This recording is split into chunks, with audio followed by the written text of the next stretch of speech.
Welcome to History at the OK Corral. Don't forget to click like, share, subscribe, and leave us a comment below. And if you like this story and want to support what we do, you can support us on Patreon. All of our episodes are free and always will be, but any support in our mission to preserve this unique and incredibly important history is greatly appreciated. Supporters get early access to all episodes, as well as exclusive discounts on all merchandise. The link is in the description, or you can go to patreon.com/HOKC. And now, on to tonight's episode.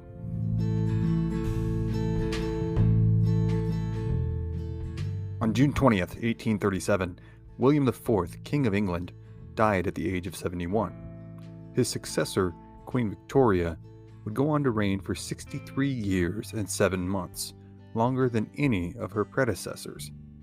The entire era of her reign would be known to history as the Victorian era. But that same month, 4,500 miles away, a group of young men gathered in a buffalo hide teepee in the middle of the night on the desolate, sweltering prairie. These young men were Cheyenne warriors, members of the Bowstring Society. They did not know, nor could they be bothered to care about the death of the King of England. Their concern as they gathered on that sweltering night was the stealing of horses. Or, perhaps more accurately, they were in a heated discussion about the decided lack of raiding they had been doing. These were young warriors, out to build their wealth and reputation. And the only way to do that in a culture such as the Cheyenne was raiding other tribes. Their intended target was an encampment of Kiowas, Comanches, and Lipan Apache who were encamped on the Texas panhandle. Their Southern Plains counterparts, particularly the Kiowa and Comanche, were exponentially wealthier than they in terms of horse flesh. This, combined with the recent inability to get along between the Cheyenne and Kiowa, was the perfect pretense under which to launch a horse-stealing raid. However, they were being held back. White Thunder, the 70-year-old medicine man and elder known amongst this band of Cheyenne as the Keeper of the Arrows, would not allow it. There had been a murder amongst the Cheyenne, and no raids could be conducted until White Thunder, according to his position as Keeper of the Arrows, performed a cleansing ceremony. White Thunder insisted that not enough time had passed, not enough good signs had been accrued from the Great Spirit in order to justify the ceremony yet. But the young Cheyenne, members of one of the many martial societies among the Cheyenne known as the Bowstring Society, were militantly insistent. When White Thunder would not acquiesce to their verbal demands, they beat him with their quirts until he finally agreed, bruised and bloodied, to perform the ceremony. Once the ceremony was complete, the young warriors of the Bowstring Society began to outfit themselves for raiding and battle. But White Thunder warned them the coerced cleansing would not have the desired effect. The Bowstring warriors, young and haughty, paid him no mind. He was a foolish old man in their minds, too superstitious and self-important to be of any real use in their endeavors. But when they visited their neighbors and long-trusted allies, the Arapaho, they were shocked to find no takers on their offer to join the raiding party. The Arapaho were in the middle of their sun dance and warned their friends the Cheyenne that their medicine men had seen visions of great destruction and desolation for any warriors who attempted a raid at this cosmically inopportune time. But this all amounted to so much cowardice in the minds of the young Cheyenne warriors. They were fearless members of the Bowstring Society after all. They were not afraid of danger and would embrace it as a necessary means in garnering their ultimate ends. They, like young men everywhere throughout history, were willing to risk it all to acquire women, riches, and respect. And so, against the wishes of their tribal elders, 38 of the Bowstring Society and 4 members of another Cheyenne warrior society known as the Contraries slipped out of their camp near the headwaters of the Arkansas River in the middle of the night and made their way south towards their intended target in what is today far northwest Texas.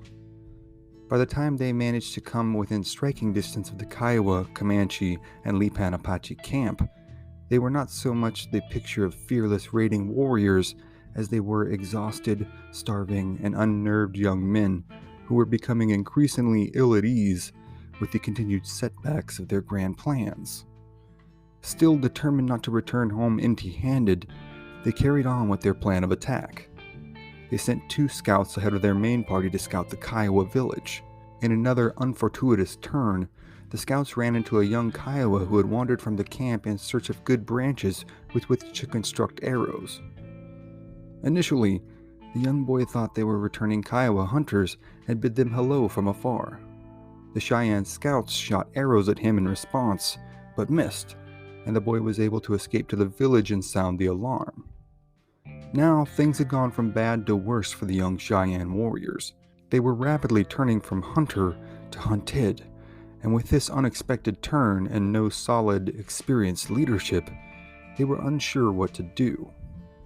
Within minutes, the Kiowa, Comanche, and Lipan braves of the village were fanning out in a large, armed, angry, and slightly confused search party. They would not have to search for long. The warriors of the Bowstring Society, low on arrows due to exhausting them in attempts to procure game, had quickly come to the realization that their miscalculations may have indeed been fatal. They had hastily constructed rock walls at the end of the ravine the creek ran into and draped thick buffalo hides over these in an attempt to provide themselves some sort of bulwark against the assault to come. With visions of returning home victorious horse barons now all but flickering memories, the warriors of the Bowstring Society were now faced with the stark reality of their situation. They could hear the Kiowa, Comanche, and Lipan coming, their horses' hoofbeats thundering up the ravine as their riders let out ever more vociferous war whoops. Then, the 2 parties were in sight of each other, and, all of a sudden, as murderous indignation met resolute defiance, there was awkward confusion. The Kiowa and their allies were unsure just exactly who they were trailing or what exactly was going on. Then they saw the hastily constructed breastworks and could only make out shadowy figures behind them. They called out and asked who these figures were and what they wanted in these lands. After a painfully pregnant pause, the young Cheyenne let loose their own war whoops, showing themselves and pounding their chests and dancing and singing their death songs. They shouted at the Kiowa, Comanche, and Lipan warriors present, daring their pursuers to come on. For the warriors of the Bowstring Society, there was nothing left to do but make one last desperate stand. And this they did. They fired off every arrow they had, then unsheathed their knives and tomahawks and took to vicious hand-to-hand combat. There was no concession in plains warfare, especially amongst grown men. Fights were to the death, and anyone who surrendered could expect only a longer, far more torturous demise. The Cheyenne managed to kill 6 more Kiowa in the vicious hand-to-hand fighting that followed, but eventually, before too long, every Cheyenne present, all 42 of them, lie dead in the bottom of that ravine in the most desolate reaches of the frontier.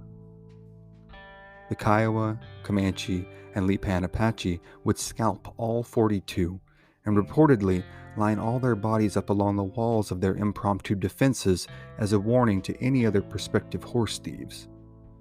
Years later, when a Kiowa named Stumbling Bear, who had been present that day, visited the site of the battle, he reported that all the skeletons still sat where they had left them, all in a row. It would be several months before the Cheyenne village would find out what happened to their sons, husbands, brothers, and fathers. An Arapaho who had been at a nearby trading post heard the news from some Kiowas there and made his way back to the Cheyenne as fast as possible to let them know the terrible news. The grief and rage would tear through the Cheyenne camps like wildfire. They were incensed at the deaths and scalping of their kinsmen and compatriots, and determined to secure their revenge. This they would do a whole year later at a battle in northwest Oklahoma that would be one of the most terrible, most consequential intertribal conflicts between the largest tribes on the plains. But for tonight, that's another story for another time.